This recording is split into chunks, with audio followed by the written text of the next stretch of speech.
generally after now is we're after a way of getting information about non-standard state conditions.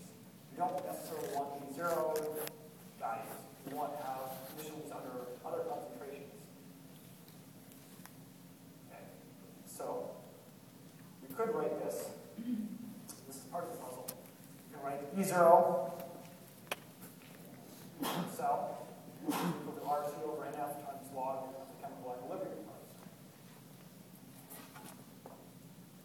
Okay, so we're part of the way there now.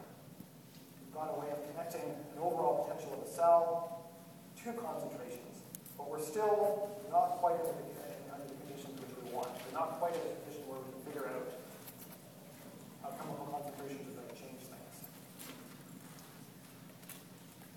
Well, let's just do a little bit more mathematics. So what I'm going to do is I'm going to make a few substitutions into this equation and basically just jumble some of these constants together here. Now, very often when people are doing electrochemical measurements, you're going to do them under room temperature conditions. This is the most common way of doing an electrochemical measurement.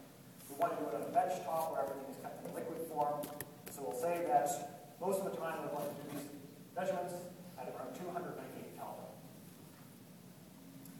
Okay, so what I'll do is I'll just jumble my 298 Kelvin, my ideal gas constant, various constant together. And when I do that, it works out to be a value equal to this. So I've got E0 myself is equal to 0.025693 volts.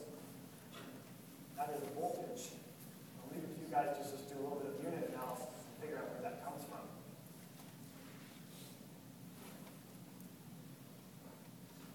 So we're part of the way there.